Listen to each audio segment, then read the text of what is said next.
El deseado de todas las gentes. Capítulo 78.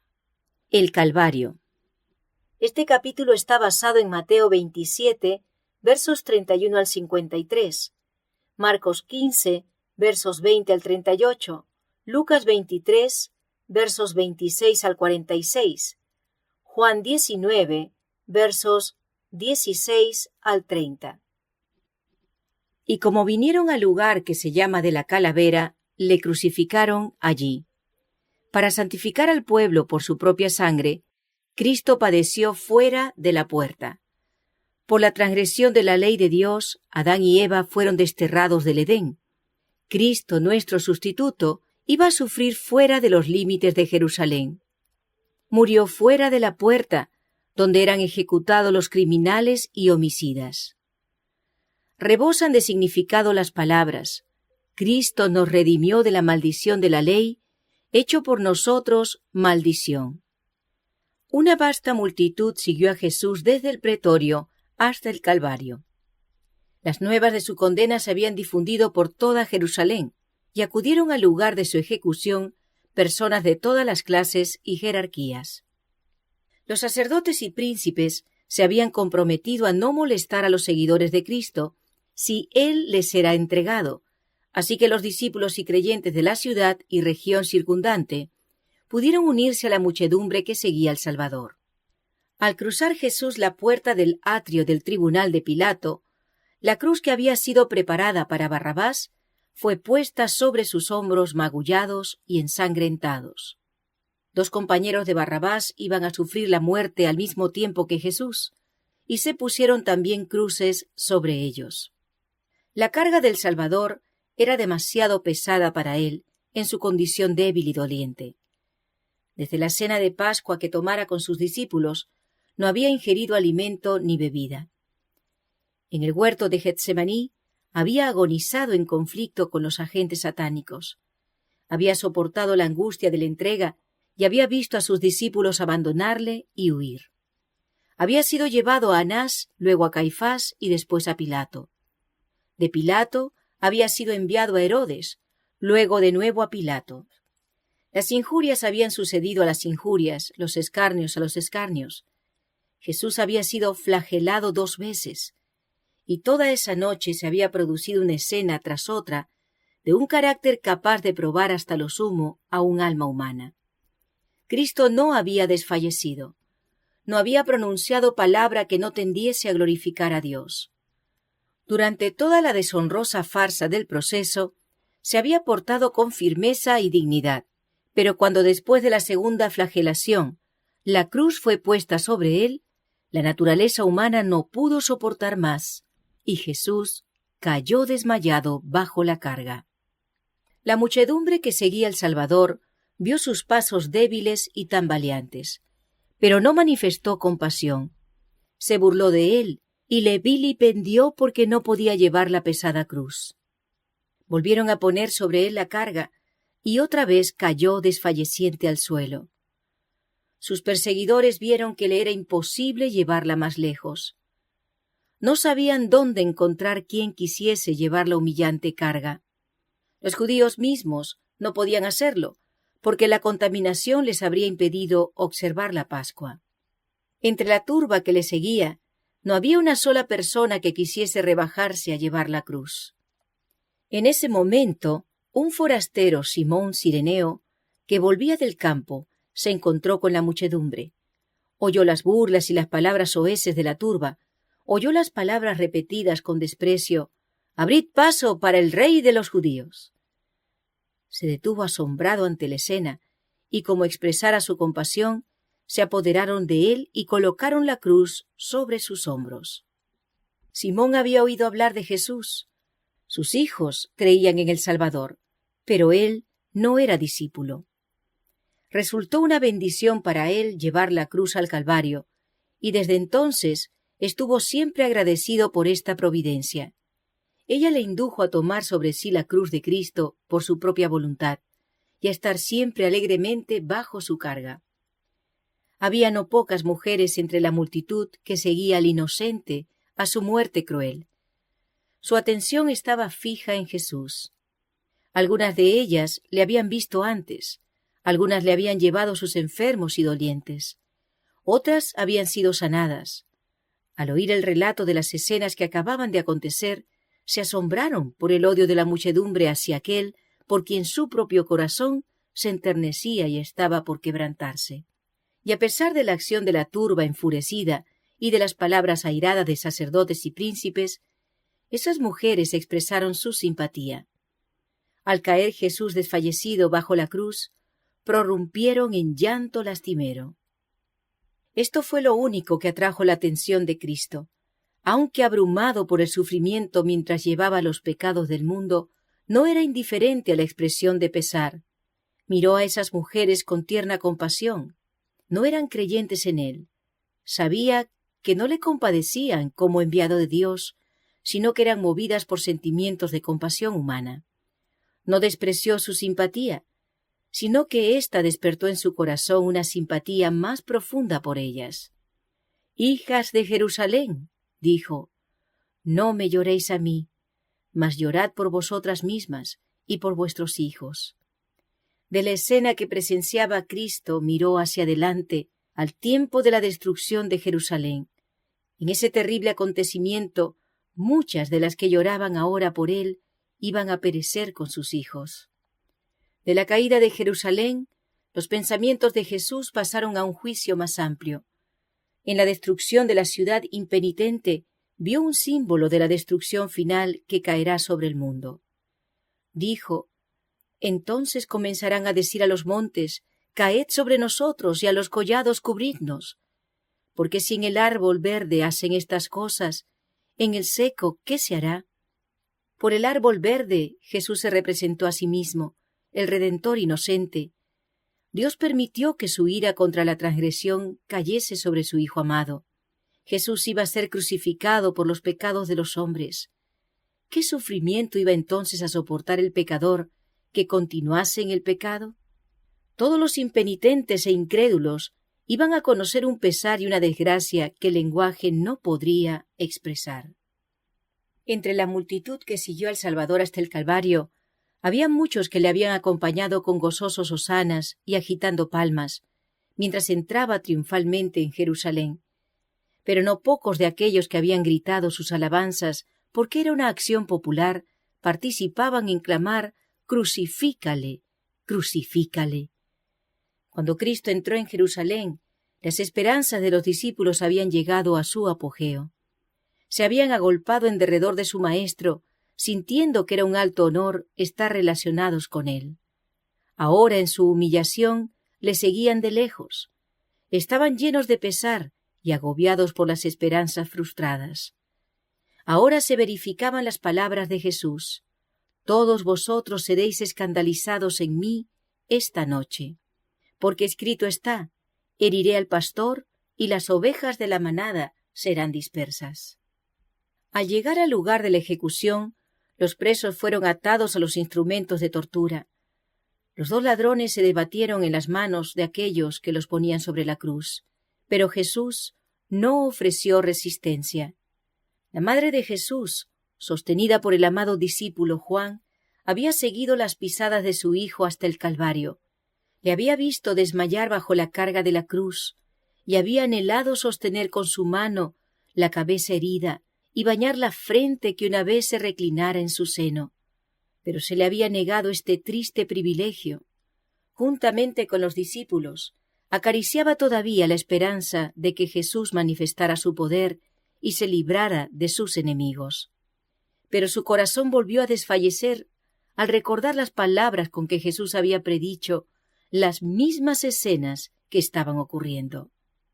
Mientras ataban a los ladrones a la cruz, miró suspensa, en agonía. ¿Dejaría que se le crucificase aquel que había dado vida a los muertos? ¿Se sometería el Hijo de Dios a esta muerte cruel? ¿Debería ella renunciar a su fe de que Jesús era el Mesías? ¿Tendría ella que presenciar su oprobio y pesar sin tener siquiera el privilegio de servirle en su angustia? Vio sus manos extendidas sobre la cruz.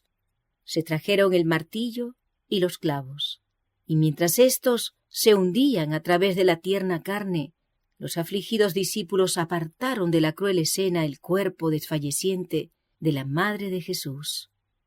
El Salvador no dejó oír un murmullo de queja. Su rostro permaneció sereno, pero había grandes gotas de sudor sobre su frente. No hubo mano compasiva que enjuagase el rocío de muerte de su rostro, ni se oyeron palabras de simpatía y fidelidad inquebrantable que sostuviesen su corazón humano. Mientras los soldados estaban realizando su terrible obra, Jesús oraba por sus enemigos.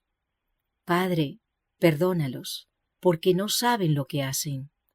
Su espíritu se apartó de sus propios sufrimientos para pensar en el pecado de sus perseguidores y en la terrible retribución que les tocaría. No invocó maldición alguna sobre los soldados que le maltrataban tan rudamente. No invocó venganza alguna sobre los sacerdotes y príncipes que se regocijaban por haber logrado su propósito. Cristo se compadeció de ellos en su ignorancia y culpa. Solo exhaló una súplica para que fuesen perdonados, porque no saben lo que hacen. Si hubiesen sabido que estaban torturando a aquel que había venido para salvar a la raza pecaminosa de la ruina eterna, el remordimiento y el horror se habrían apoderado de ellos. Pero su ignorancia no suprimió su culpabilidad, porque habían tenido el privilegio de conocer y aceptar a Jesús como su Salvador. Algunos iban a ver todavía su pecado, arrepentirse y convertirse.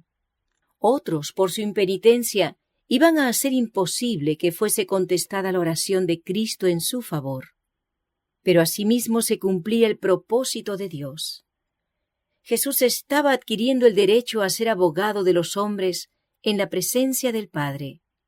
Esa oración de Cristo por sus enemigos abarcaba el mundo, abarcaba a todo pecador que hubiera vivido desde el principio del mundo o fuese a vivir hasta el fin del tiempo. Sobre todo recae la culpabilidad de la crucifixión del Hijo de Dios. A todos se ofrece libremente el perdón. El que quiere puede tener paz con Dios y heredar la vida eterna. Tan pronto como Jesús estuvo clavado en la cruz, ésta fue levantada por hombres fuertes y plantada con gran violencia en el hoyo preparado para ella. Esto causó los más atroces dolores al Hijo de Dios. Pilato escribió entonces una inscripción en hebreo, griego y latín, y la colocó sobre la cruz, más arriba que la cabeza de Jesús. Decía: Jesús Nazareno, Rey de los judíos. Esta inscripción irritaba a los judíos. En el tribunal de Pilato habían clamado: crucifícale. No tenemos rey sino a César. Habían declarado que quien reconociese a otro rey era traidor. Pilato escribió el sentimiento que habían expresado. No se mencionaba delito alguno, excepto que Jesús era Rey de los judíos. La inscripción era un reconocimiento virtual de la fidelidad de los judíos al poder romano. Declaraba que cualquiera que aseverase ser rey de Israel era considerado por ellos como digno de muerte. Los sacerdotes se habían excedido. Cuando maquinaban la muerte de Cristo, Caifás había declarado conveniente que un hombre muriese para salvar la nación. Ahora su hipocresía quedó revelada. A fin de destruir a Cristo, habían estado dispuestos a sacrificar hasta su existencia nacional. Los sacerdotes vieron lo que habían hecho y pidieron a Pilato que cambiase la inscripción. Dijeron: no escribas Rey de los judíos, sino que él dijo: Rey soy de los judíos. Pero Pilato estaba airado consigo mismo por su debilidad anterior y despreciaba cabalmente a los celosos y arteros sacerdotes y príncipes. Respondió fríamente: lo que he escrito, he escrito. Un poder superior a Pilato y a los judíos había dirigido la colocación de esa inscripción sobre la cabeza de Jesús. En la providencia de Dios tenía que incitar a reflexionar e investigar las Escrituras. El lugar donde Cristo fue crucificado se hallaba cerca de la ciudad. Miles de personas de todos los países estaban entonces en Jerusalén, y la inscripción que declaraba Mesías a Jesús de Nazaret iba a llegar a su conocimiento. Era una verdad viva, transcrita por una mano que Dios había guiado. En los sufrimientos de Cristo en la cruz se cumplía la profecía. Siglos antes de la crucifixión, el Salvador había predicho el trato que iba a recibir.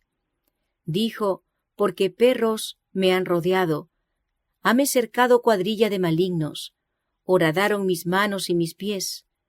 Contar puedo todos mis huesos, ellos miran, considéranme. Partieron entre sí mis vestidos, y sobre mi ropa echaron suertes». La profecía concerniente a sus vestiduras fue cumplida sin consejo ni intervención de los amigos o los enemigos del crucificado.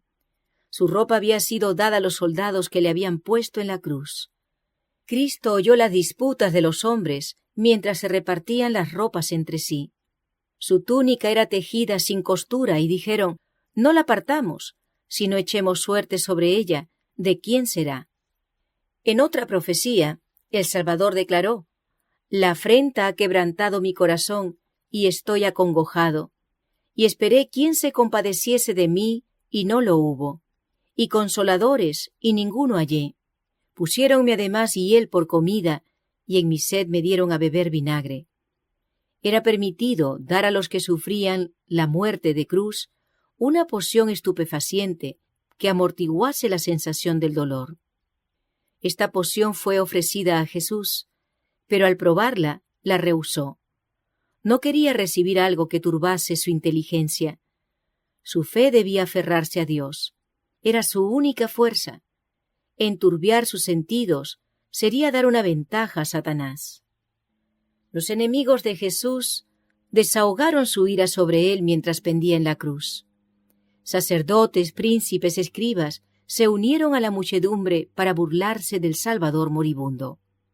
En ocasión del bautismo y de la transfiguración, se había oído la voz de Dios proclamar a Cristo como su Hijo.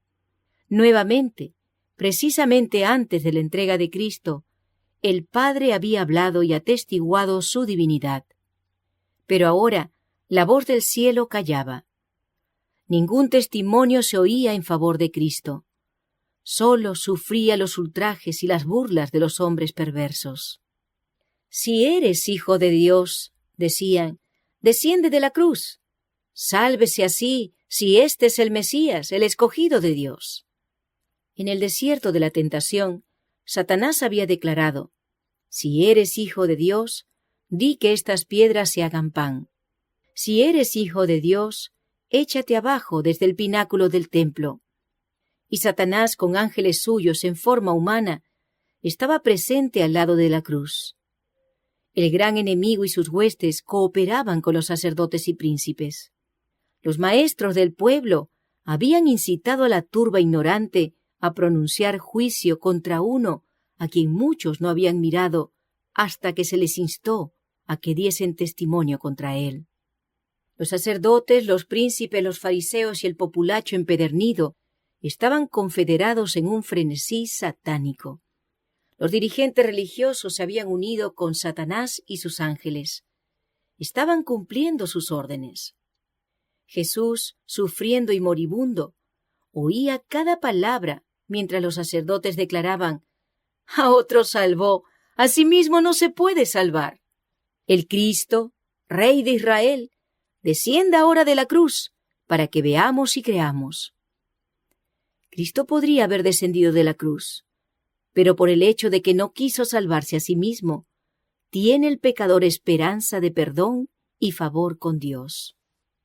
Mientras se burlaban del Salvador, los hombres que profesaban ser expositores de la profecía repetían las mismas palabras que la inspiración había predicho que pronunciarían en esta ocasión. Sin embargo, en su ceguera, no vieron que estaban cumpliendo la profecía.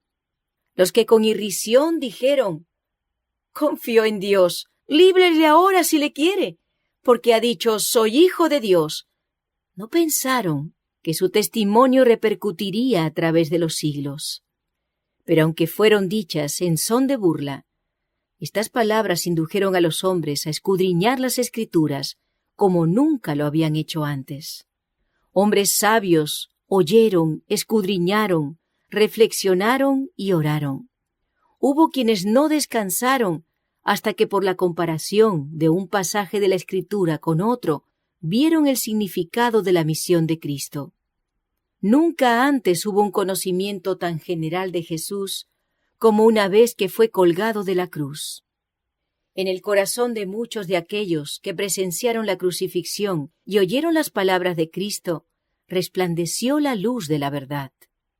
Durante su agonía sobre la cruz, llegó a Jesús un rayo de consuelo. Fue la petición del ladrón arrepentido. Los dos hombres crucificados con Jesús se habían burlado de él al principio, y por efecto del padecimiento, uno de ellos se volvió más desesperado y desafiante. Pero no sucedió así con su compañero. Este hombre no era un criminal empedernido, había sido extraviado por las malas compañías, pero era menos culpable que muchos de aquellos que estaban al lado de la cruz, vilipendiando al Salvador. Había visto y oído a Jesús, y se había convencido por su enseñanza, pero había sido desviado de él por los sacerdotes y príncipes. Procurando ahogar su convicción, se había hundido más y más en el pecado hasta que fue arrestado, juzgado como criminal y condenado a morir en la cruz. En el tribunal y en el camino al Calvario, había estado en compañía de Jesús. Había oído a Pilato declarar: «Ningún crimen hallo en él». Había notado su porte divino y el espíritu compasivo de perdón que manifestaba hacia quienes le atormentaban. En la cruz vio a los muchos que hacían gran profesión de religión sacarle la lengua con escarnio y ridiculizar al Señor Jesús. Vio las cabezas que se sacudían. Oyó cómo su compañero de culpabilidad repetía las palabras de reproche: «Si tú eres el Cristo, sálvate a ti mismo y a nosotros». Entre los que pasaban, oía a muchos que defendían a Jesús. Les oía repetir sus palabras y hablar de sus obras. Penetró de nuevo en su corazón la convicción de que era el Cristo. Volviéndose hacia su compañero culpable, dijo: «¿Ni aun tú temes a Dios, estando en la misma condenación?» Los ladrones moribundos no tenían ya nada que temer de los hombres, pero uno de ellos sentía la convicción de que había un Dios a quien temer, un futuro que debía hacerle temblar. Y ahora, así como se hallaba, todo manchado por el pecado, se veía a punto de terminar la historia de su vida. «Y nosotros, a la verdad, justamente padecemos», gimió, «porque recibimos lo que merecieron nuestros hechos, mas éste ningún mal hizo». Nada ponía ya en tela de juicio. No expresaba dudas ni reproches. Al ser condenado por su crimen, el ladrón se había llenado de desesperación, pero ahora brotaban en su mente pensamientos extraños, impregnados de ternura. Recordaba todo lo que había oído decir acerca de Jesús, cómo había sanado a los enfermos y perdonado el pecado. Había oído las palabras de los que creían en Jesús y le seguían llorando. Había visto y leído el título puesto sobre la cabeza del Salvador. Había oído a los transeúntes repetirlo, algunos con labios temblorosos y afligidos, otros con escarnio y burla. El Espíritu Santo iluminó su mente y poco a poco se fue eslabonando la cadena de la evidencia. En Jesús, magullado, escarnecido y colgado de la cruz, vio al Cordero de Dios que quita el pecado del mundo. La esperanza se mezcló con la angustia en su voz, mientras que su alma desamparada se aferraba de un Salvador moribundo. «Señor, acuérdate de mí», exclamó, «cuando vinieres en tu reino». Prestamente llegó la respuesta. El tono era suave y melodioso, y las palabras llenas de amor, compasión y poder. «De cierto te digo hoy, estarás conmigo en el paraíso». Durante largas horas de agonía, el vilipendio y el escarnio habían herido los oídos de Jesús. Mientras pendía de la cruz, subía hacia él el ruido de las burlas y maldiciones. Con corazón anhelante, había escuchado para oír alguna expresión de fe de parte de sus discípulos. Había oído solamente las tristes palabras: esperábamos que Él era el que había de redimir a Israel. Cuánto agradecimiento sintió entonces el Salvador por la expresión de fe y amor que oyó del ladrón moribundo. Mientras los dirigentes judíos le negaban y hasta sus discípulos dudaban de su divinidad, el pobre ladrón, en el umbral de la eternidad, llamó a Jesús Señor. Muchos estaban dispuestos a llamarle Señor cuando realizaba milagros y después que hubo resucitado de la tumba, pero mientras pendía moribundo de la cruz, nadie le reconoció sino el ladrón arrepentido que se salvó a la 11ª hora. Los que estaban cerca de allí oyeron las palabras del ladrón cuando llamaba a Jesús Señor. El tono del hombre arrepentido llamó su atención. Los que al pie de la cruz habían estado disputándose la ropa de Cristo y echando suertes sobre su túnica, se detuvieron a escuchar. Callaron las voces airadas. Con el aliento en suspenso, miraron a Cristo y esperaron la respuesta de aquellos labios moribundos. Mientras pronunciaba las palabras de promesa, la oscura nube que parecía rodear la cruz fue atravesada por una luz viva y brillante. El ladrón arrepentido sintió la perfecta paz de la aceptación por Dios. En su humillación, Cristo fue glorificado. El que ante otros ojos parecía vencido, era el vencedor. Fue reconocido como expiador del pecado. Los hombres pueden ejercer poder sobre su cuerpo humano, pueden herir sus santas sienes con la corona de espinas, pueden despojarle de su vestidura y disputársela en el reparto, pero no pueden quitarle su poder de perdonar pecados. Al morir, da testimonio de su propia divinidad, para la gloria del Padre. Su oído no se ha agravado al punto de no poder oír, ni se ha cortado su brazo para no poder salvar. Es su derecho real salvar hasta lo sumo a todos los que por él se allegan a Dios. De cierto te digo hoy, estarás conmigo en el paraíso. Cristo no prometió que el ladrón estaría en el paraíso ese día. Él mismo no fue ese día al paraíso.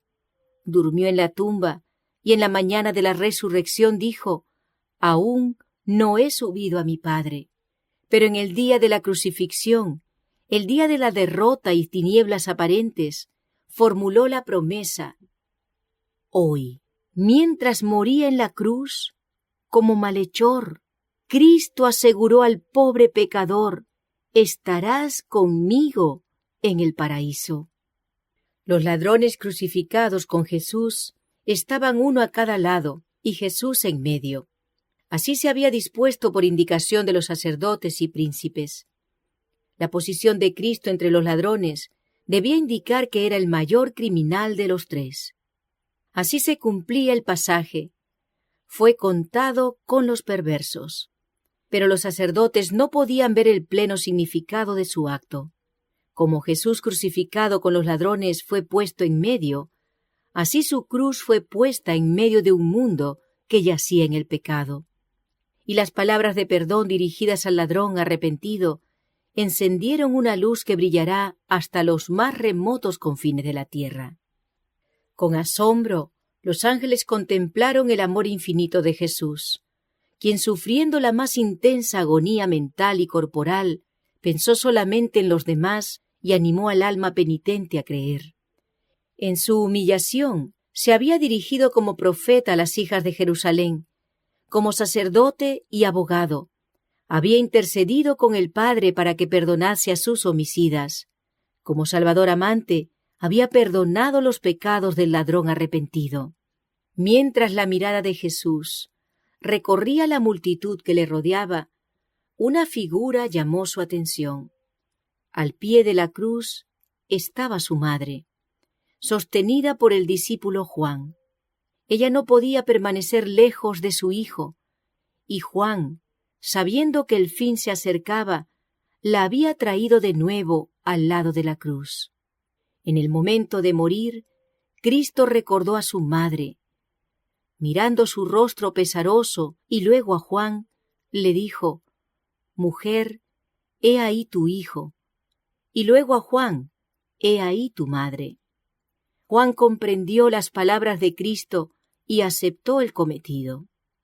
Llevó a María a su casa y desde esa hora la cuidó tiernamente. Oh Salvador compasivo y amante, en medio de todo su dolor físico y su angustia mental, tuvo un cuidado reflexivo para su madre.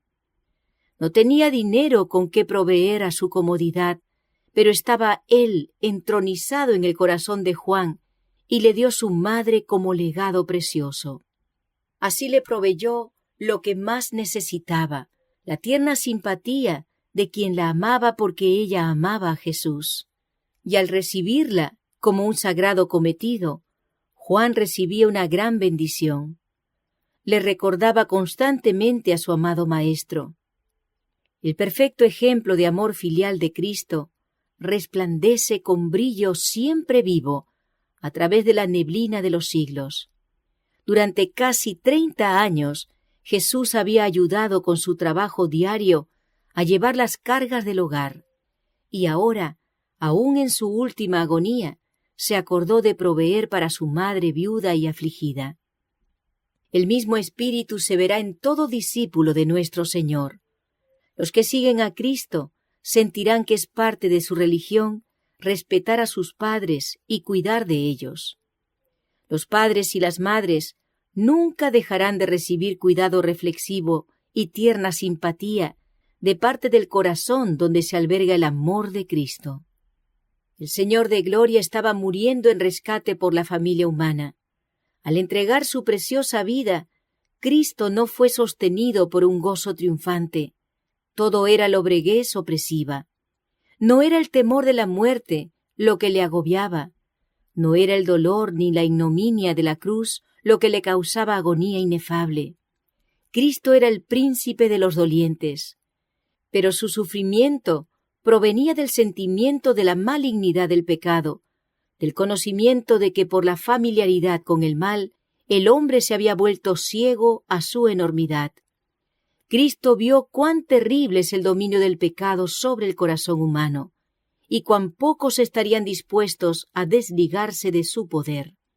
Sabía que sin la ayuda de Dios, la humanidad tendría que perecer, y vio a las multitudes perecer, teniendo a su alcance ayuda abundante. Sobre Cristo como sustituto y garante nuestro, fue puesta la iniquidad de todos nosotros. Fue contado por transgresor, a fin de que pudiese redimirnos de la condenación de la ley. La culpabilidad de cada descendiente de Adán abrumó su corazón.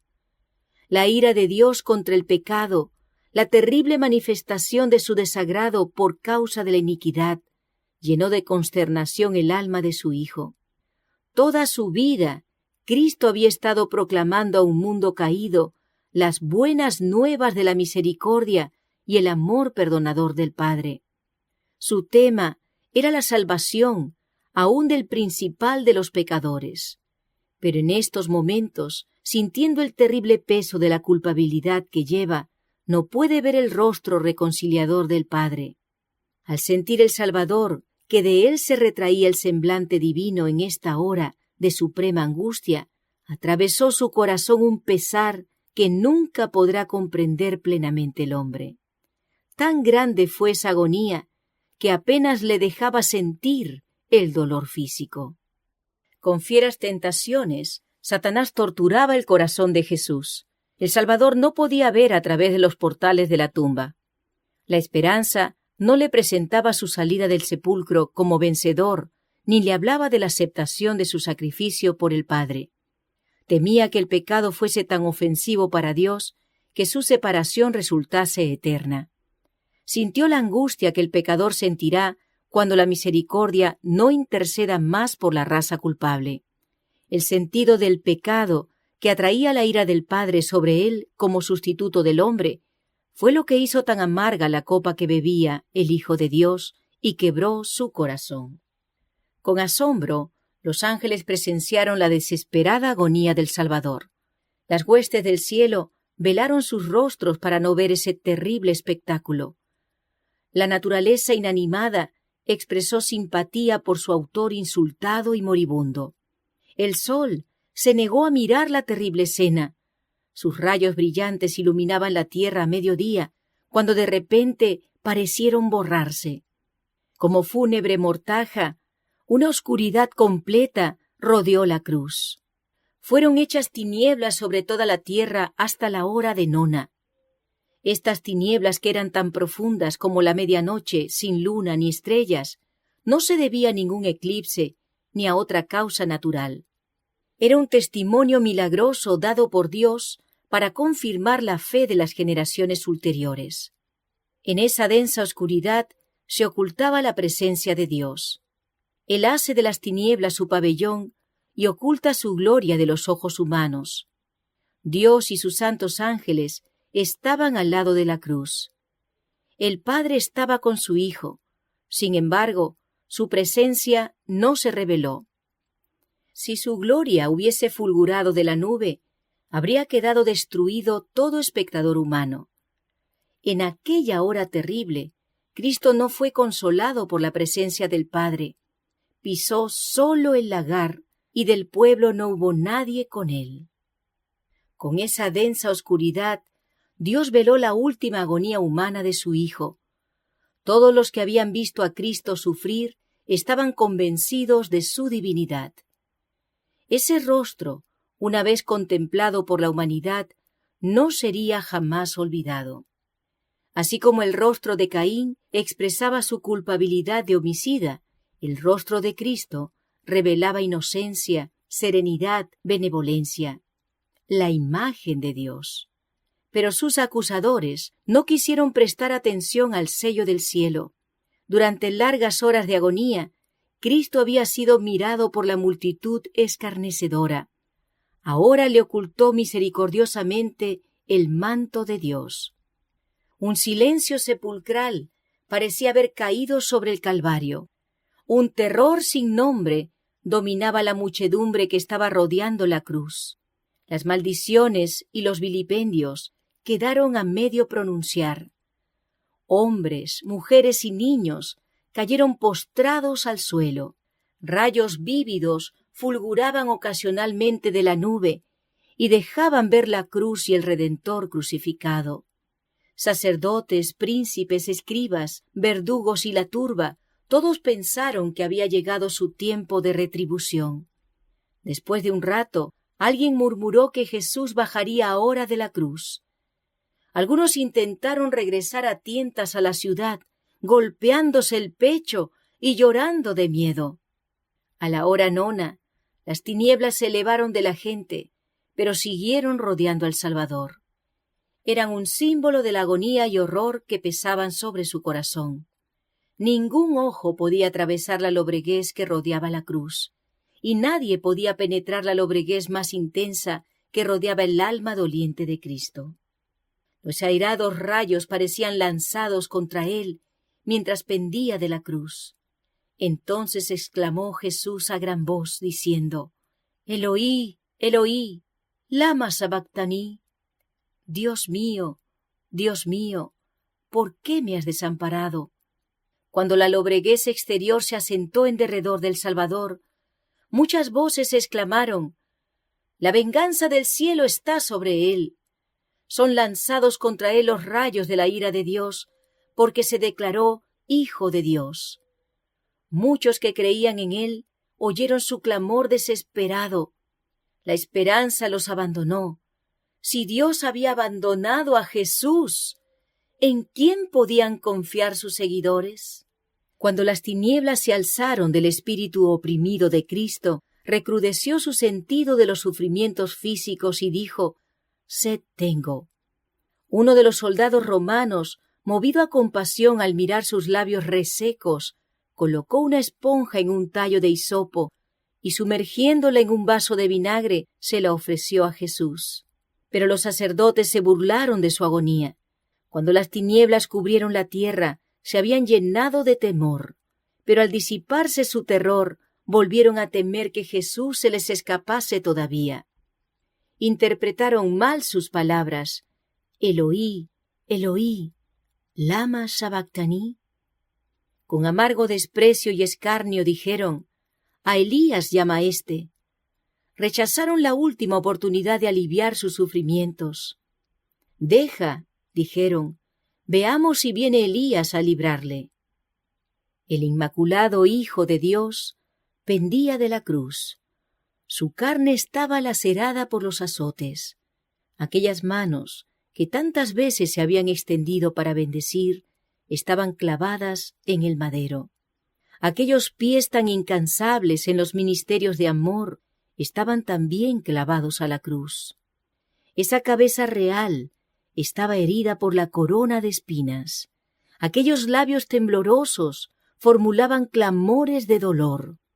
Y todo lo que sufrió, las gotas de sangre que cayeron de su cabeza, sus manos y sus pies, la agonía que torturó su cuerpo y la inefable angustia que llenó su alma al ocultarse el rostro de su Padre, habla a cada hijo de la humanidad y declara, por ti consiente el Hijo de Dios en llevar esta carga de culpabilidad.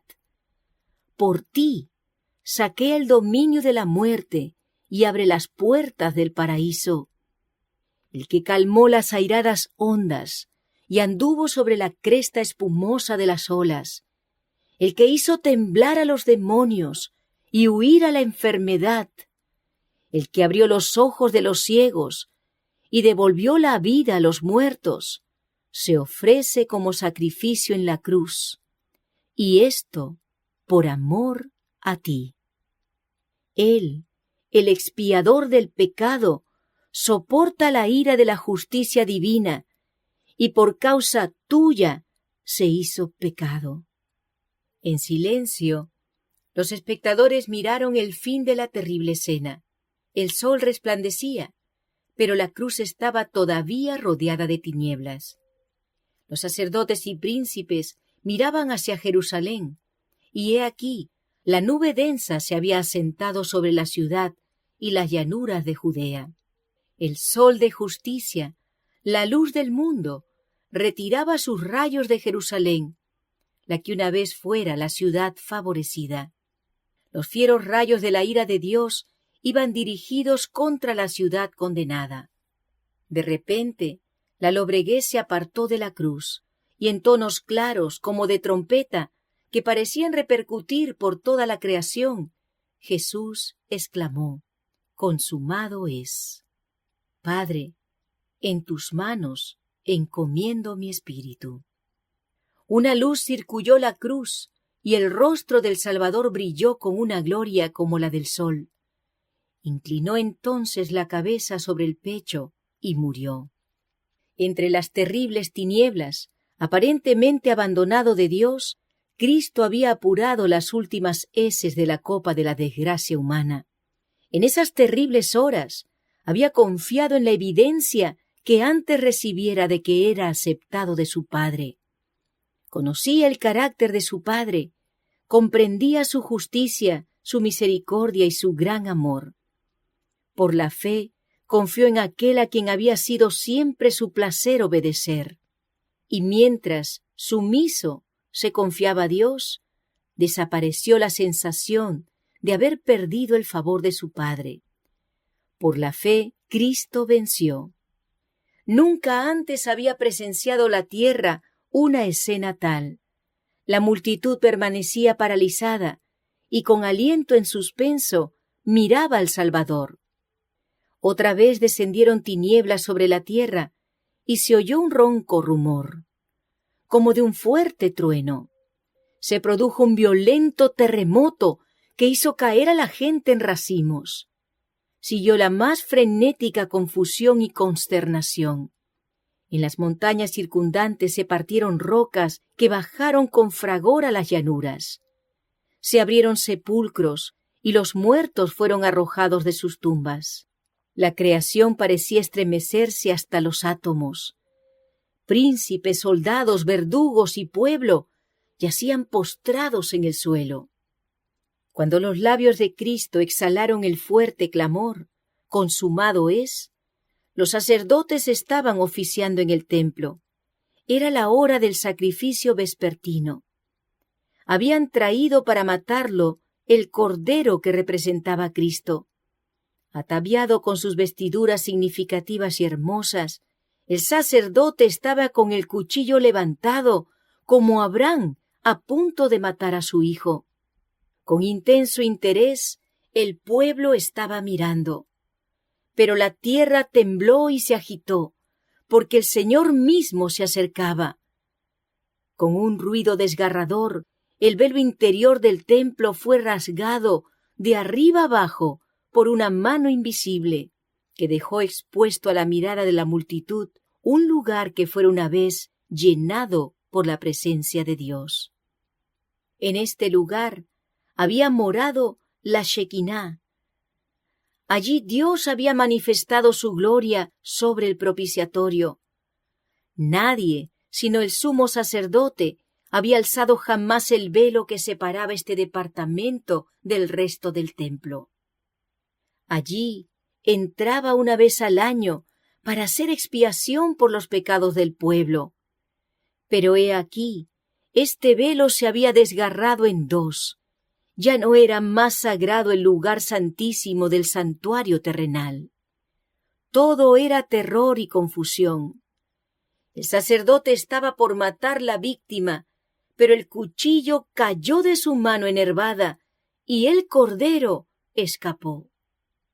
El símbolo había encontrado en la muerte del Hijo de Dios la realidad que prefiguraba. El gran sacrificio había sido hecho. Estaba abierto el camino que llevaba al Santísimo. Había sido preparado para todos un camino nuevo y viviente. Ya no necesitaría la humanidad pecaminosa y entristecida esperar la salida del sumo sacerdote. Desde entonces, el Salvador iba a oficiar como sacerdote y abogado en el cielo de los cielos. Era como si una voz viva hubiese dicho a los adoradores: ahora terminan todos los sacrificios y ofrendas por el pecado.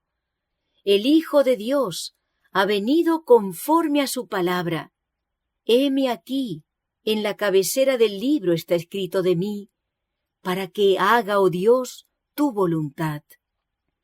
Por su propia sangre, Él entra una sola vez en el santuario, habiendo obtenido eterna redención.